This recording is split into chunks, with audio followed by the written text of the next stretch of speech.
If you've ever felt like you're just constantly hitting a ceiling in your life, today is absolutely for Yeah, you. that invisible ceiling that just won't budge. Right. Yeah. Because what if the reason you can't seem to change your reality isn't, a lack of willpower, but because your brain is operating sort of like a smartphone's predictive text? Oh, I love that analogy, It's like it's literally auto-completing your future based entirely on what you've typed in the which past. is exactly what we do, biologically speaking. Exactly. So today we are hacking that algorithm. If you're pushing, striving, maybe even, I don't know, changing jobs or moving to new cities, only to end up feeling boxed in by the exact same frustrations, we've got you covered. We so often try to renovate our lives by just rearranging the external circumstances, right? We move the furniture around, completely missing the fact that the internal foundation itself is what's keeping that ceiling so uncomfortably low. That is the exact illusion we are dismantling today. We are pulling from some incredibly provocative excerpts from the 2025 book, No Limits Ahead by G.L. Briel. It's such a fantastic source. It really flips the script on how we view reality. It really does. So, our mission for this deep dive is to extract the core insights on conscious evolution. We're going to break down how the boundaries you perceive are actually self created illusions, and we'll provide a practical blueprint for becoming the author of your reality. Taking you right out of the passenger seat. Exactly. Okay, let's unpack this. Briel starts with this really bold premise, the idea that the limits we face every single day are not factual roadblocks at all. Right. So Briel describes these limitations as silent architecture, which is such a great phrase. Silent architecture, I like that. Yeah, because we tend to view our limits as absolute physical truths, right? Like who we can afford to be, what tier of success is available to us, or, how much love we deserve. Like it's just carved in stone. Exactly. Mm. But the book argues that these aren't facts at all. They're simply old assumptions that we accepted a long time ago. Hmm. And they've just hardened into what feels like concrete reality over time. Because our brains just love predictability. Yes, the human mind is biologically wired to crave certainty. It wants to measure and define its environment just to conserve energy, to feel safe. So it just clings to the known. Right. Yeah. It clings to the known and treats our ingrained repetitive habits of thought as if they're our permanent destiny. And the text uses this really striking image. It calls the visible world a finished picture. Yes, the finished picture concept is huge. Right. So whatever you are looking at in your life right now, like your bank account, the dynamics of your relationships, the state of your career, that is not actually the present. It's not. It's the residue of what you used to believe. It's already been painted and dried, basically. And true transformation cannot happen by scrubbing at the canvas of a finished picture. Hmm. Like trying to change the reflection in a mirror by wiping the glass. It's only going to leave you completely exhausted. You're just smudging it around. Exactly. You have to change the object standing in front of the mirror. And in this framework, your internal perception, like your fundamental assumption about who you are, that is the object. Which brings us back to that predictive text algorithm I mentioned earlier. Your mind is literally auto-completing your reality. It really is. If you've input a lot of fear or limitation or stress over the years, the algorithm just guesses, oh, they probably want more of that today. Let's load it up. It's give them more of the same. Right. But, okay, I have to push back on Briel's dismissal of the known for a second. Sure, go for it. Because from a purely biological standpoint, certainty keeps us alive, right? I mean, we look both ways before crossing the street because we know the certain outcome of getting hit by a car. Naturally. So it feels genuinely dangerous, maybe even a bit irresponsible, to just abandon logic and step into the complete unknown. And that is the exact natural friction point everyone hits when they encounter this material. It's a very fair pushback. It just feels risky. It does. But we have to differentiate between biological survival and conscious evolution. If you are dodging traffic or, fleeing a predator, absolutely rely on your predictive survival-based brain. Keep the logic there, yeah. Please do.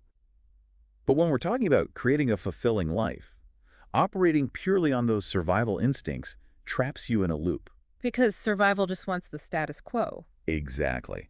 So stepping into the unknown, at least in Briel's context, isn't abandoning reason. It's actually expanding it. Expanding it, right? Yeah, it's acknowledging that the unknown isn't some dark, dangerous void. It's raw potential waiting for an observer. The text explicitly calls the unknown the birthplace of every miracle. Wow, the birthplace of every miracle. If you only ever operate from what is already proven and historically safe for you, you are mathematically guaranteed to just repeat your past. Okay, so if our limits are just predictive text based on an old version of ourselves, the only way to change the output to generate a future that doesn't just mimic the past is to fundamentally update our identity. You have to become a completely new user of the software. Right. But how do we actually do that without feeling like we're constantly at war with our own minds? Well, Briel offers a really powerful framework for this, using the metaphor of the ocean and the wave. Oh, this part was fascinating. It's beautiful. So the personal reactive self, the identity you think of as you, is the wave. The surface level stuff? Exactly. The wave is temporary, it rises and falls, it reacts to the wind, it crashes into obstacles. That represents our daily drama, our temporary emotional spikes, the stress of a rude email from your boss. Basically, the day-to-day chaos. Right. But beneath that surface turbulence is the ocean.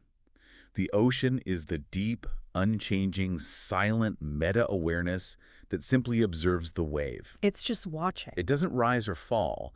It just exists in absolute stillness. And this is where the book shares some incredible case studies to actually ground the theory, like the story of Aaron at the bus stop. Oh, Aaron's story is the perfect example of this. Walk us through it. So Aaron is standing at a bus stop, and he's completely consumed by an impending panic attack over a high-stakes meeting he has that day. His heart is racing, his mind is catastrophizing. He is entirely caught up in being the wave. He's just fully in the turbulence. Completely. Yeah. But then suddenly something shifts. The internal noise just drops away, and he experiences this vast, profound calm. Just out of nowhere. Right, the anxiety just vanishes. And not because he magically solved the meeting in his head, but because he realized this deep stillness was operating the whole time right beneath the panic. Like he tapped into the ocean. Exactly. Briel calls this a realization of the depths of being. So it's really about recognizing that you aren't the anxiety itself. You are the space in which the anxiety is happening. Precisely. That realization is the very first mechanism of shedding the old identity. When you experience yourself as the ocean, you stop being so deeply threatened by every little shift in the wind. That makes a lot of sense. And this brings us to a concept Briel calls the phoenix within. And the book uses the actor Robert Downey Jr. as, like, a master class in this kind of identity update. Oh, his trajectory is wild. It really is. Because for a decade, his public and private life was completely defined by addiction, arrests, total collapse. His wave was incredibly destructive. Everyone thought he was done. Right? But what Briel points out is that Downey's eventual renewal didn't come from fighting that old self. He didn't try to put on a desperate performance of being a good, sober person. He didn't try to wipe the mirror. Exactly. It came from total surrender. He shed an old skin. And crucially, he didn't try to erase his past. He just redefined the meaning of it. He changed the narrative. He stepped into a new assumption of who he was in the present moment, and eventually the external world had to organize itself to reflect that new identity back to him. Here's where it gets really interesting to me. The shedding process, because it rarely feels like a magical, painless transition. Oh, rarely. It's usually quite messy. Yeah. I always liken it to wearing shoes that are 2 sizes too small. That's a great way to put it. Because the discomfort we feel in life, that deep friction, the restlessness, the feeling that nothing fits right anymore, it's so often misinterpreted as the universe punishing us or a sign that we're failing. We think we're doing something wrong. Right. But in reality, it's just the mechanical friction of outgrowing our old skin. The old identity literally doesn't fit the new level of consciousness anymore, so it pinches. That is a highly accurate way to look at it. Yeah. Psychologically, we call that cognitive dissonance. Cognitive dissonance, yeah. Your internal frequency has changed, but your external habits haven't caught up yet, so it literally hurts. The discomfort is a signal, not a punishment. Right. But simply recognizing you are the ocean and accepting that your current shoes are too small doesn't magically buy you a new pair of shoes. No, you still have to walk barefoot for a bit. So how do we actually consciously construct the new reality? This brings us to the mechanics of conscious creation, the actual toolkit of manifestation, specifically what the book calls the imaginal realm. And Briel leans heavily into the mid-century teachings of Neville Goddard here, right? Focusing on the principle of assuming the wish fulfilled. Yes. The central thesis here is that reality creation does not respond to physical force. You can't just grind your way there. Exactly. You don't get the life you want by just pushing harder and burning yourself out in the material world. Creation responds to the feeling of completion. The feeling of it. Right. The imaginal realm isn't just a place for idle daydreaming. Briel argues it is the literal workshop where reality is forged. When you vividly imagine the end result of your desire, you are impressing a new, neurological and energetic pattern directly onto your consciousness. Let's use Claire's story from the book to illustrate this because it's so practical. She's a designer who had been stuck in this really lifeless corporate agency job for like a decade. It's completely miserable. Yeah, and she desperately wanted her own independent studio, but every time she plotted out the business plan, her brain just flooded with fear. The predictive text kicking in again. Exactly. She'd think, what if I fail? How do I get clients? I don't have enough capital. Right, so Clara was obsessing over the how, which keeps you trapped in that loop. So she shifted her approach. What does she do instead? Instead of agonizing over the steps, she spent her evenings visualizing the final outcome, standing in her own studio. And she didn't just passively look at a mental image. She actively summoned the feeling of pride and safety and belonging. She engaged the senses. She felt the texture of the desk. She felt the relief of knowing, I did it. This is mine. Wow. And that shift from anxiety to the feeling of completion actually changes how you carry yourself in the physical world.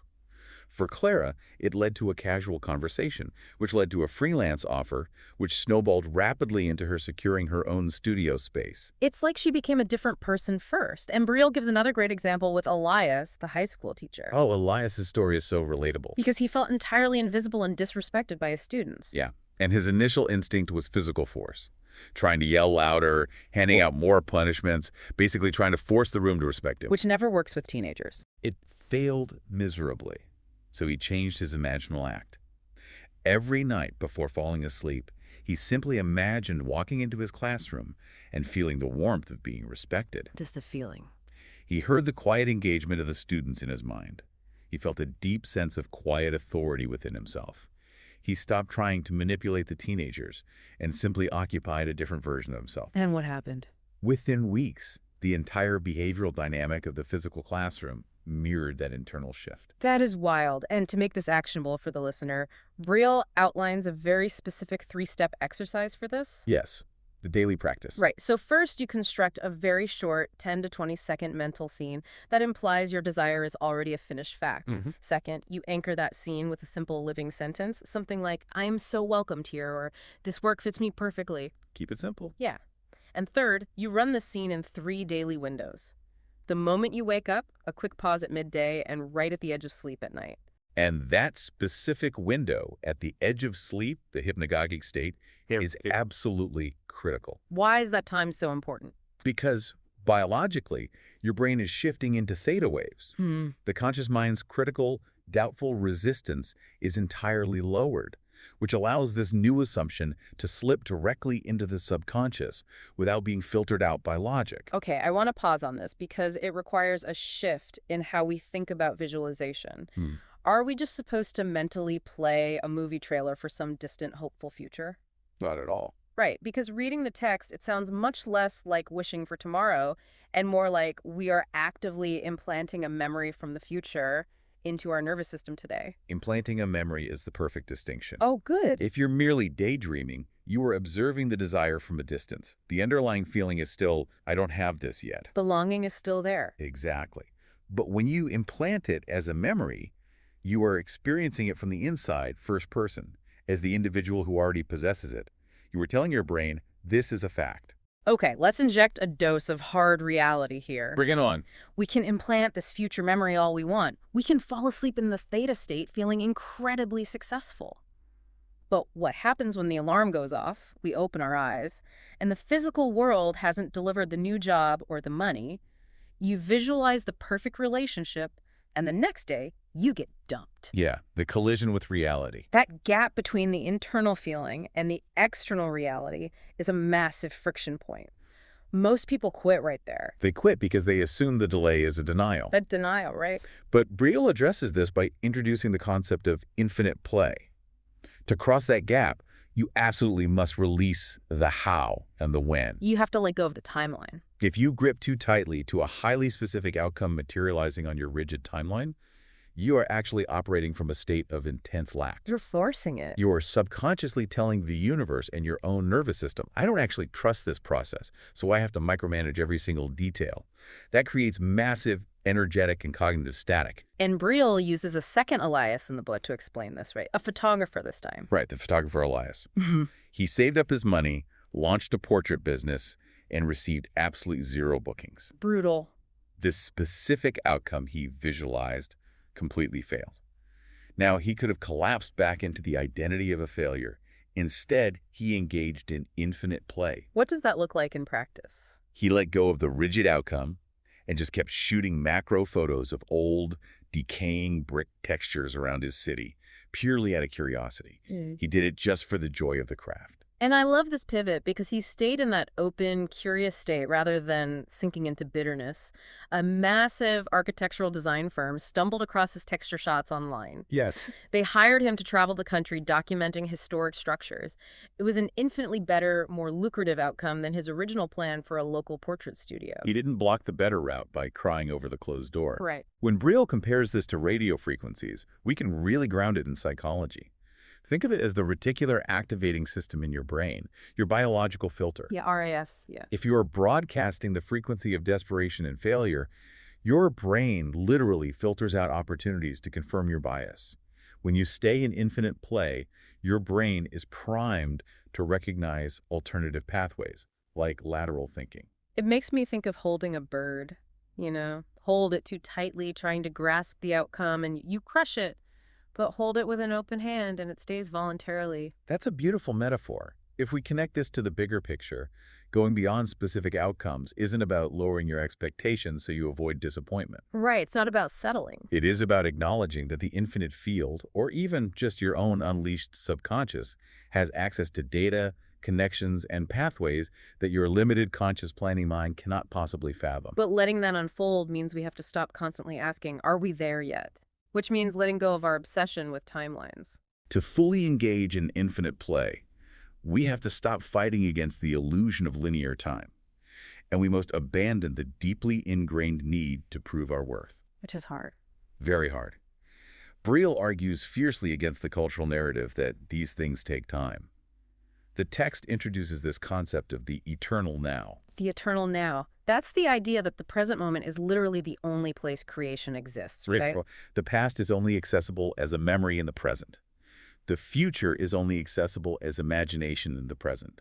It's all happening now. When your internal monologue is constantly saying, my success will happen someday, you are giving a direct command to keep your desire parked in the future. You're continuously pushing the horizon away from yourself. You have to pull the feeling of fulfillment into the current moment. Yeah. Furthermore, Briel states we have to stop negotiating with the universe. Stop negotiating. What does a negotiation with reality sound like for the average person? It sounds like, I will believe I'm successful as soon as I see the proof in my bank account. Or, I will feel worthy of love as soon as someone commits to me. Oh, wow. I think we all do that. That is a negotiation. You are withholding your own state of being until the external physical world performs a trick for you. You want the mirror to smile first. Exactly. But the external world is just a mirror of your assumptions. A mirror cannot smile first. You have to smile, and only then does the reflection change. The story of the actress Viola Davis in the book captures this blind trust perfectly. Oh, her story is phenomenal. Because long before she was a household name, she was taking these small, heavily overlooked roles in tiny, underfunded theaters with literal leaking ceilings. Yeah, far from glamorous. Right. Yep. But she performed on those tiny stages with the exact same majestic devotion and intensity that she brings to global award-winning stages today. She didn't negotiate. She didn't hold back waiting for a bigger paycheck. No, she didn't wait for the Oscar to decide to behave like a master of her craft. She embodied the mastery in the leaky theater, trusting the reflection would eventually catch up. She wasn't trying to prove her worth to the small audience. She was simply expressing the intrinsic worth she already claimed. Yeah. Briel makes a profound foundational point here. Worthiness is not a resume you compile and hand to the universe for approval. Not a resume. I love that. Now think of a newborn baby. A newborn doesn't have to achieve a single thing, pass a test, or prove its right to be deeply loved, fed, and cared for. It just is. Its worth is absolute and it is born worthy. You are exactly the same. Okay, I have to play devil's advocate for the listener here. Please do. Because that sounds beautiful, but modern society is quite literally built on resumes. It is. It runs on proving yourself, passing the exam, getting the promotion, proving to the bank you deserve the mortgage.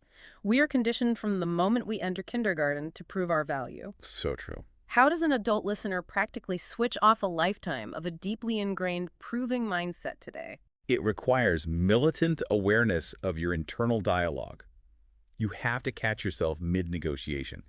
Every single time you hear yourself think, I believe this new life is possible, but you need to freeze. Stop right at the but. Recognize that everything that follows the word but is a negotiation. It is you begging for external proof before you grant yourself internal permission to feel whole. Like, I'll be happy when I launch the business, but what if the market is too saturated right now? Precisely. You have to ruthlessly drop the but. You must choose to act from inspiration rather than desperation. Inspiration over desperation. Desperation is an energy that says, look at me, I'm working so hard, please validate that I deserve this. Inspiration says, I am taking this action because it is a joyful, natural expression of the person I already am. That's a huge energetic shift. When you stop burning calories trying to prove your worth to a mirror, you free up a massive amount of cognitive and energetic bandwidth that can then be channeled into actual creation. What an incredible paradigm shift. Let's synthesize this deep dive. Let's do it. If you are listening to this, the absolute core message from Jill Bryle's No Limits Ahead is that you are not a secondary character navigating a script written by your circumstances. You are the author. The pen has always been in your hand. And the way you write the next chapter isn't by forcing the external world to submit. It is by identifying the old assumptions that no longer fit and boldly shedding them. Taking off those small shoes. You craft that 10-second scene of your fulfilled desire, you anchor it with a living sentence, and you assume the feeling of the end right now in the present moment, bypassing your brain's predictive text. You hold that vision with an open hand. You release the how and the when, engaging in infinite play, trusting that as you change the object in front of the mirror, the reflection has absolutely no choice but to transform. Because everything you are seeking, the vastness of the ocean, the boundless abundance, is not located out there in some distant future. It is already broadcasting inside you. You just need to tune the dial of your perception to the right frequency. Which leaves you with one final, vital question to consider today. Lay it on us. Think about a persistent challenge you are facing right now. What if that friction isn't a wall meant to keep you out, but simply the resistance required to shed an old skin you didn't even know you were still wearing? Wow, the canvas is blank again. It's time to paint. Thank you for taking this deep dive with us today. We know your time is immensely valuable, and we appreciate you spending it, expanding your horizons with us. Until next time.